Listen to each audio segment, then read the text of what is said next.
धुळे लोकसभा मतदारसंघासाठी आज मतदानाची प्रक्रिया जी आहे ती पार पडणार आहे आणि 5व्या टप्प्यातील मतदानाच्या प्रक्रियेला सकाळी 7 वाजेपासून सुरुवात होईल. मी शहरातील महाराणा प्रताप हायस्कूल या ठिकाणी असणाऱ्या मतदान केंद्रावरती मी या ठिकाणी आहे.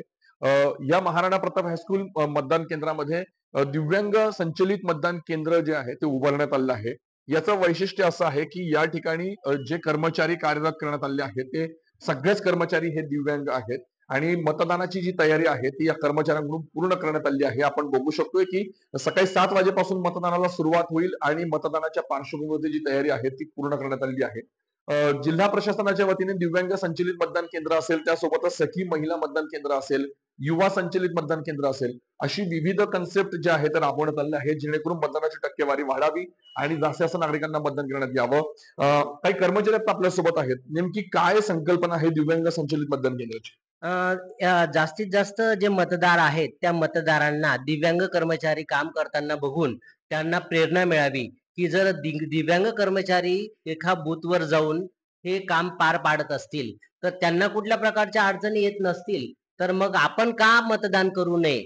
आणि जे काही नागरिक मतदानासाठी जात नसतील, तर त्यांना आमच्यामुळे काहीतरी प्रेरणा मिळेल आणि त्यामुळे आपल्या मतदानाची टक्केवारी वाढेल, ही त्याच्या मागची खरी संकल्पना आहे. आणि आम्ही या बूथवर एकूण 4 कर्मचारी पूर्ण दिव्यांग आहोत. ओके. म्हणजे आमच्यापैकी बरेच म्हणजे 4च्या 4 कर्मचाऱ्यांना 50% 40% असं दिव्यांगत्व आहे आणि असं असल्यावर देखील आम्ही आमचं कर्तव्य पार पाडतोय आणि हे बघून मतदारांना या ठिकाणी प्रेरणा मिळावी हाच त्याच्या मागचा हेतू आहे आणि मला असं वाटतं की खरंच हे बघून मतदार मतदान करतील आणि आपली टक्केवारी नक्कीच वाढेल. नक्कीच. अतिशय स्तुत्य उपक्रम आहे. आपण बघितलं की मतदानाची टक्केवारी वाढावी यासाठी आमच्याकडे बघून नागरिकांना प्रेरणा मिळावी हा उद्देश आहे.